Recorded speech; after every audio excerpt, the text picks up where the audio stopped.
Trump se encontraba haciendo campaña rodeado de gente que lo apoya. A lo lejos, un joven de 20 años llamado Thomas Matthews sube a la terraza de una construcción y se prepara para disparar. Los espectadores lo notan y lo graban a la par que le advierten a la seguridad que tiene un arma. Thomas acciona el gatillo y al momento de escuchar los disparos, Trump se lleva la mano a la oreja y se agacha. Un francotirador rápidamente elimina a Thomas. El servicio secreto intenta evacuar a Donald, pero este se detiene un momento y con la oreja manchada de sangre por el roce de las balas, levanta el puño en señal de fuerza y grita: ¡luchen! ¡Luchen! La pregunta aquí es si hay una conspiración en su contra, es un lobo solitario o todo esto fue planeado por el mismo Trump para subir su popularidad. Cosa que, por cierto, planeado o no, ha sucedido. ¿De dónde salió? ¿Por qué es millonario? ¿Y cómo alguien tan polémico como él logró ser presidente de Estados Unidos sin tener nada que ver con la política? Bueno, esto en parte se debe a algo llamado la sociedad del espectáculo. Donald Trump nace un 14 de junio de 1946 en Queens, Nueva York. Es el cuarto hijo del empresario de bienes raíces Fred Trump. Pero para poder entender bien por qué Donald Trump actualmente es como es, tenemos que entender cómo era el hombre que lo crió, su padre. Él creció en un ambiente de bastante abundancia, ya que el abuelo de Trump emigró desde Alemania a los Estados Unidos, donde se hizo rico a través de diferentes hoteles y restaurantes. No obstante, cuando Fred tenía tan solo 12 años, su padre murió a causa de la epidemia de la influenza que azotó el país. Así es como el pequeño Fred se vuelve responsable de la familia y comienza a trabajar. Con el capital que su padre ya tenía, fue comprando y vendiendo propiedades, acumulando más dinero y aumentando su patrimonio de manera exponencial. Estas propiedades estaban ubicadas principalmente en Brooklyn y Queens. El tiempo pasa y tan solo unos años después, la familia Trump ya era una de las más ricas de todos los Estados Unidos. Más o menos así se veía la casa en la que Donald Trump creció de pequeño. Contaba con nada más y nada menos que 23 habitaciones. Y alrededor de 9 baños. El papá de Donald tuvo una vida muy peculiar y económicamente exitosa y quería que su hijo fuera igual o mejor. Así que desde pequeño le enseñó que la vida era una competencia, en la que tienes que esforzarte, en la que tienes que luchar y en la que tienes que ganar. Uy, mano, se parece que estaba mamando. Era una competencia, en la que tienes que esforzarte, en la que tienes que luchar y en la que tienes que ganar, porque nadie recuerda a los segundos lugares. El mismo Donald Trump relata que la relación con su padre desde pequeño fue una de negocios y que su padre constantemente les decía que estaba en la sangre de los Trump ser exitosos. Además dice que desde pequeño les inculcó la idea de que en el mundo solo hay dos tipos de personas: perdedores o asesinos. Como Donald era un niño extremadamente bully y rebelde en la escuela, a los 13 años es enviado a la Academia Militar de Nueva York debido a un altercado en la escuela. Pero irónicamente termina saliendo de la Academia Militar con uno de los mandos más altos que podía alcanzar. Saliendo de la preparatoria militar, asiste a la Escuela de Negocios de Wharton de la Universidad de Pensilvania, donde estudia economía con un enfoque en el sector inmobiliario. Una vez que se gradúa, Donald se convierte en el favorito para suceder a su padre en el negocio, después de que su padre viera en él a alguien más capaz que su hermano mayor, quien queda devastado a causa de este rechazo por parte de su padre y entra al mundo del alcoholismo, del que nunca logra salir. Fred, el hermano mayor, fallece, lo que marca la vida de Donald, quien a partir de este punto evita el alcohol y el tabaco el resto de su vida. A pesar de la considerable fortuna que había salido del negocio de su padre, el joven Donald debe empezar a trabajar en la empresa de su papá desde los puestos más bajos para que ir subiendo de rango fuera cuestión de mérito y no simplemente nepotismo. En poco tiempo toma control de la empresa, la cual rebautiza con el nombre de Organización Trump y le da un giro al negocio familiar. Este originalmente se enfocaba en unidades residenciales en Brooklyn y Queens, pero gracias al hambre que sentía, Donald dedicó su esfuerzo a grandes proyectos, demostrando su ambición y fe en su propia proeza empresarial. Comienza a ser una persona aún más reconocida y aún más mediática debido a que se mete en constantes problemas con el Estado por maniobras fiscales al borde de lo legal, pero aún así logra siempre salir bien parado. Esta manera de abordar sus problemas está altamente influenciada por un muy famoso abogado llamado Roy Cohn, a quien conoció en una discoteca de la época y con quien entabló una gran amistad. Es importante mencionar que junto con su padre, Roy será una de las personas más influyentes en la vida de Trump. Este abogado, quien era conocido por ser manipulador y carente de escrúpulos, en una plática le comentó a Trump lo siguiente: incluso cuando pierdes, ganas. O sea que no importa si pierdes, mientras tú no lo admitas, no será una derrota. Esto sumado a la idea que le metió a su padre de solo existen dos tipos de personas, perdedores o asesinos, y todo lo que ha vivido, posiblemente Uy, mano, los ojos muy azules, mano. moldean la mente de Trump y la convierten en todo lo que estamos a punto de ver. Y por cierto, fue este mismo abogado quien ayudó a la empresa de los Trump a lidiar con una demanda por parte del Departamento de Justicia de los Estados Unidos por discriminación. Así es, esta empresa fue demandada por discriminación ya que se negaron a alquilarle o venderle propiedades a gente afroamericana por el simple hecho de haber nacido con otro color de piel. No les decían que no directamente, pero los entrevistadores ponían algunas marcas en los currículums para que los encargados de decidir si era un candidato apto a rentar supieran que se trataba de alguien afroamericano, y en caso de ser así, negarles la entrada a la vivienda. Durante este periodo entre los 70s y 90s, Donald Trump dedicó su esfuerzo a grandes proyectos, demostrando su ambición y la fe que tenía en su propia proeza empresarial. Construyó en la Quinta Avenida de Nueva York la que es ahora su propiedad más famosa, la Torre Trump, de 68 pisos. Es aquí donde comienza a establecer su marca al nombrar sus proyectos con el apellido familiar. A la Torre Trump le siguen Trump Place, Trump World Tower, Trump International Hotel and Tower, entre otros. Solo para entender el alcance de la organización Trump, hay torres Trump en Bombay, Estambul y Filipinas, pero todo esto comenzó por la Torre Trump. Esta se convierte en algo extremadamente mediático y la gente la visita como si de una atracción turística se tratase. Obviamente, este edificio le dio aún más popularidad a él y a su apellido y rápidamente entendió la importancia de construir una marca personal, así que eso hizo. Empezó a ir a los mejores clubes rodeándose de personas famosas y asegurándose de que hubiera fotógrafos que capturaran el momento. Y no solo personas famosas, sino que cualquier mujer hermosa que pudiera aportar a la imagen que Donald quería conseguir era bienvenida en su mesa. De esta manera logró posicionarse como una celebridad más en la escena neoyorquina. Está bien, Donald Trump. Bien. Esto, aunque quizás Trump no lo sabe, va muy de la mano con un fenómeno llamado la sociedad del espectáculo. Quiero que recuerdes bien esto porque será importante. Este poder que la cobertura mediática le da lo usará en tan solo algunos años para hacer algo mucho más grande: lanzarse por la presidencia de Estados Unidos. Y verás cómo las estrategias que ha aprendido hasta ahora las volverá a usar cuando incursione en la política. Por estos años también se casa con su primera esposa, Ivana Selnikova, una atleta y modelo checa. La pareja tiene 3 hijos: Donald Jr., Ivanka y Eric. Este matrimonio y sus tiernos hijos le dan aún más popularidad a Trump, ya que los medios no paran de hablar de la pareja. No obstante, Ivana termina pidiéndole el divorcio a Trump debido a la infidelidad de Donald con la modelo Marla Maples, Donald Trump era mujeriego. quien Todavía, yo creo. se convertirá en su segunda esposa. Y ahora, ¿cómo es que Donald pasa de ser un magnate de los bienes raíces con shows de Dímelo, gran. televisión y fama nacional a ¿Todo bien? entrarse en la política? Bueno, esto en gran parte se debe a su amigo Roy Cohn, el abogado del que les hablé hace un momento. Él fue una de las personas que lo apoyó en la idea de que era una persona con potencial en la política. Poco a poco Trump iba metiendo en sus entrevistas algunos comentarios sobre el estado actual del país, de que había que cambiar las políticas y convertía sus discursos en un tema político, por lo que todos ya especulaban que deseaba entrar al mundo de la política. Pero no fue hasta finales de los 1980s que Trump fue visto en una convención del Partido Republicano. Ahí Trump fue entrevistado y declaró que si se postulara a la presidencia tendría unas muy buenas posibilidades de ganar. Por ese entonces Trump también incursiona en el mundo del entretenimiento y los shows de televisión. Desde 1996 hasta el 2015 fue propietario de los concursos de belleza Miss Universo, Miss USA y Miss Teen USA. En 2003 estrenó un reality show de la NBC llamado The Apprentice, El Aprendiz, en el que los concursantes competían por un puesto directivo en la organización de Trump. Presentó el programa durante 14 temporadas y en un formulario de declaración de la situación financiera declaró que la cadena le había pagado un total de $213 millones durante su emisión. Durante este periodo también se enfoca en crecer aún más su marca personal, poniéndole su apellido a cualquier cosa que gritara lujo. No solo lo hace con torres, sino que también con yates de cientos de millones de dólares, con jets privados, casinos, botellas de vodka, botellas de agua, filetes de res, hoteles y hasta campos de golf. Pero es aquí cuando pasa algo trágico en la vida de Trump. Uno de sus compañeros más fieles, el abogado Roy Cohn, tiene graves complicaciones de salud por VIH. Cada vez se le ve peor en las entrevistas y los medios preguntan si tiene el virus, pero él siempre lo niega. A Trump se le ve con él en una fiesta de cumpleaños de Roy que sería su última. Su salud se complica aún más y en consecuencia Trump decide alejarse de él. Parecía que a pesar de que Cohn estimaba mucho a Donald y a su familia, Trump simplemente lo veía como una relación más transaccional. Roy Cohn finalmente fallece en 1986. Trump fue visto en su funeral, pero se quedó atrás y se fue temprano. Algo que me pareció fuertísimo es que cuando este abogado murió, uno de los amigos de Roy se quedó con unos gemelos de diamante que Trump le había regalado como agradecimiento por sus años de servicio. Pero cuando este amigo mandó a tasar los diamantes, el experto le dijo que el regalo que Trump le había dado a su amigo y abogado por tantísimos años de servicio era completamente falso. Los diamantes no valían nada.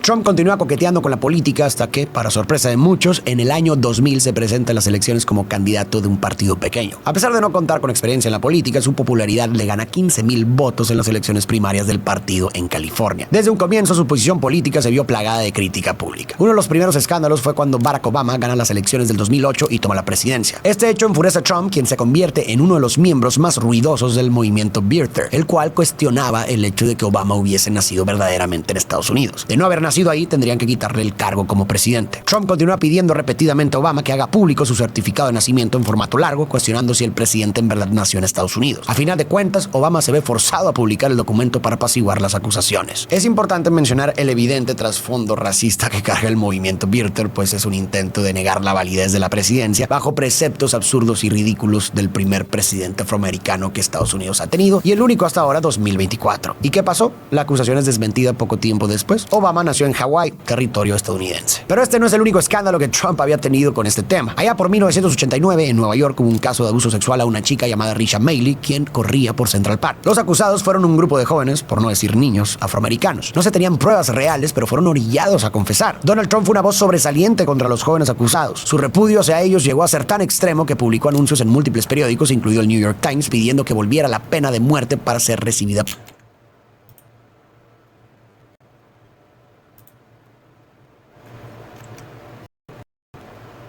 por estos jóvenes. Le preguntaron si no estaba siendo prejuicioso con los acusados. Él respondió que no, pero sostuvo que si eran declarados culpables y la víctima moría, deberían ser ejecutados. Al final del caso se descubrió que estos jóvenes eran totalmente inocentes. En junio de 2015, Trump anuncia su candidatura para la presidencia de los Estados Unidos como republicano. Su discurso de lanzamiento es sumamente polémico por sus comentarios controvertidos sobre los inmigrantes mexicanos, a quienes se refirió como violadores y criminales. Este discurso polarizó a la opinión pública y marcó el tono de su campaña. La campaña de Trump inicia bajo el lema de Make America Great Again. Hagamos a América grande de nuevo. Promete a sus seguidores fortalecer la economía estadounidense, construir un muro en la frontera entre México y Estados Unidos como protección contra la inmigración de mexicanos y otros latinoamericanos y prohibir temporalmente el paso a personas musulmanas al país. Sin embargo, junto a toda la atención negativa que atrae, su candidatura también recibe un gran apoyo por parte de los estados más conservadores. De esta manera, Trump se convierte en el candidato presidencial del Partido Republicano. Su campaña recibe una cobertura mediática nunca antes vista. El hombre sabe que es una persona mediática y sabe que los comentarios polémicos que diga y las acciones que haga le traerán mucha cobertura, así que aprovecha su experiencia para salir en todos lados. Finalmente llegan las elecciones de 2016 y la presidencia de Estados Unidos se juega entre Trump y Hillary Clinton. El mundo no cree que un empresario millonario con tintes racistas y con cero experiencia en la política pueda ganar las elecciones, pero para sorpresa del mundo entero, Trump gana las elecciones y se convierte en presidente. Unos meses después es nombrado como persona del año por la revista Time y Forbes lo nombra como la segunda persona más poderosa del mundo. Y a ver, ¿por qué alguien así ganó uno de los puestos más importantes y poderosos del mundo? Bueno, obviamente esto es multifactorial, pero en mi opinión se debe principalmente a tres cosas: la polarización, la nostalgia y un fenómeno llamado la sociedad del espectáculo. Primero, Trump polarizó la sociedad creando una narrativa de nosotros contra ellos, es decir, nosotros los estadounidenses contra ellos, los inmigrantes. Le adjudicó la gran mayoría de los problemas en el país a ellos: la delincuencia, la pérdida de empleos, la mala administración de los impuestos, etc. Y prometió implementar políticas para eliminar este problema. Así es como señaló el veneno y después ofreció el antídoto, dándole a la gente una solución simple a un problema extremadamente complejo. Después apeló a la nostalgia de volver a tiempos mejores con el eslogan "Volverá a ser América grande de nuevo". Este es un eslogan perfecto para cualquiera de nosotros que quiere tiempos mejores, especialmente si estos ya son conocidos. Y por último, el tema de la sociedad del espectáculo. Pon atención porque aquí nos ponemos técnicos. Guy Debord, en su obra La sociedad del espectáculo, analiza cómo en las sociedades contemporáneas, especialmente las capitalistas avanzadas, el espectáculo se convierte en la principal forma de relación social. En su libro tiene una frase que describe a la perfección lo que Trump hizo para ganar: lo que aparece es bueno y lo que es bueno aparece. Esta cita refleja cómo la realidad y el valor se definen por la representación y la visibilidad en la sociedad del espectáculo. La lógica de la sociedad del espectáculo, según Debord, transforma todo en imágenes y estas imágenes a su vez definen lo que es considerado valioso y real. En este sentido, mientras Trump siga apareciendo en los medios, mientras siga estando en la boca de todos, no importa de qué forma, su popularidad crece y la imagen de él se engrandece, opacando la de cualquier otra competencia. Desde este punto en adelante, la vida de Trump se ve envuelta en un sinfín de polémicas, como haber sido visto con hombres que estuvieron involucrados en trata de personas. Pero antes de recapitular las polémicas, vamos a hacer un recuento de lo que algunas personas catalogan como los logros de su mandato. Los ingresos de las familias de clase media aumentaron 5 veces más que durante la administración anterior, la tasa de desempleo más baja en 50 años, se alcanzaron cifras récord en el mercado de valores, firmó la ley de reducción de impuestos, autorizó 28,000 millones en ayuda para los agricultores, rescató la economía estadounidense con casi 3,4 mil millones en alivio, aseguró la frontera sur de Estados Unidos, reformó el Departamento de Asuntos de Veteranos e hizo inversiones en salud para detener la crisis de opioides. Estas fueron algunas de las más destacadas según la página oficial del gobierno estadounidense, pero en realidad hay muchísimas más. Y ahora sí, vamos con las polémicas. La verdad son tantas que si las menciono todas jamás acabaría, pero aquí te van unas de las más populares. escolares, la construcción del muro y las decenas de denuncias por acoso sexual y audios filtrados con comentarios extremadamente machistas. Fue criticado por recortar presupuesto a los principales programas médicos sociales como Medicare y Medicaid. Y siguiendo esta misma línea de salud, su gobierno fue señalado por ser uno de los países con más muertes por COVID debido a la mala gestión del mismo. Además, fue señalado por tener una estrecha amistad con Jeffrey Epstein, un hombre con cargos por operar una red de trata de personas en su isla privada. Epstein invitaba a personas poderosas a fiestas privadas en las que se cometían actos atroces. Donald Trump fue visto múltiples veces en los eventos sociales de la mano con este hombre. Claramente, el haber estado con él no significa que haya sido cómplice o haya sabido de esto, pero la gente lo ha señalado. Durante la presidencia de Trump también hubo un escándalo por la implementación de la política conocida como tolerancia cero, que resultó en la separación de niños migrantes de sus padres en la frontera entre Estados Unidos y México. Y Trump volvió a ser objeto de polémicas cuando influyó en sus seguidores para que tomaran el Capitolio de los Estados Unidos porque pensaba que había irregularidades en la victoria presidencial de Joe Biden. Y no podemos no mencionar su más reciente evento, su intento de asesinato, el cual mucha gente piensa que se trata de un show completamente planeado. Y ahorita te voy a explicar por qué piensan esto. Trump se encontraba tranquilamente en Pensilvania haciendo campaña entre una multitud de gente que lo apoya. A lo lejos, un joven de 20 años llamado Thomas Matthews sube a la terraza de una construcción y se prepara para disparar. Los espectadores lo notan y alertan, pero el servicio secreto se ve demasiado lento. Thomas acciona el gatillo y al momento de escuchar los disparos, Trump se lleva la mano a la oreja y se agacha. El servicio secreto lo rodea y al darse cuenta de que se trata de un atentado, lo sacan de ahí. Sin embargo, Donald se detiene un momento y con la oreja manchada de sangre por el roce de las balas, levanta el puño en señal de fuerza a la vez que grita: ¡luchen! ¡Luchen! Sus seguidores se levantan eufóricos y Vito. Bueno, full yo. O sea, full yo está. Estos documentales. Corean su nombre. Desafortunadamente, 2 personas perdieron la vida en el atentado y 2 más se encuentran gravemente heridas. El culpable murió segundos después de su acto por un disparo brindado por el servicio secreto. Obviamente, ese loco me imagino que no. Muchas personas después de ver este suceso y después de ver esta icónica foto tomada en el momento del atentado, llegaron a creer que esto no se trató de un lobo solitario con Se parece a ti, mi lady.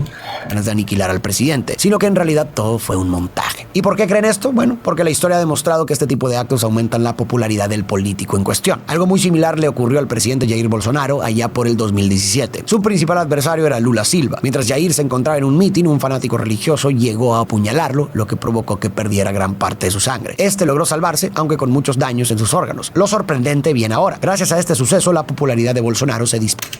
Planeado, mano. ¿Quién va a querer que le metan una puñalada? ¿O quién va a querer que le metan un tiro en el coco? O sea, que le dispararan en el coco, pues. Pero le dieron en la oreja. O sea, ¿quién, mano? ¿Quién? Paró por las nubes. Y un caso similar le sucedió a Ronald Reagan. Él ya era presidente de los Estados Unidos, pero después de sufrir un atentado que casi termina con su vida, su popularidad subió 22 puntos. ¿De qué va a subir? Va a subir porque lo están atentando. Ay, full, pues. Eso es como que ven y me atenten a mí aquí. Va a subir también.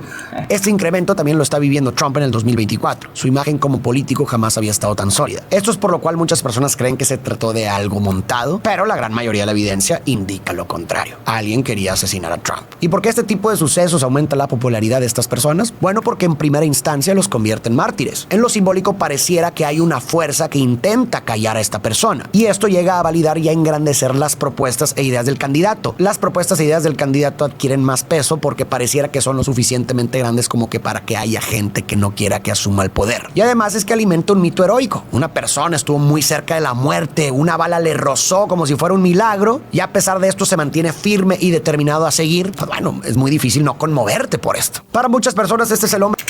Bueno, también por eso, porque es como que al chamo le daba tiempo de plan cargar y disparar a la otra. Pero bueno, no sé, vale. En el 2025, en el 2026 ya.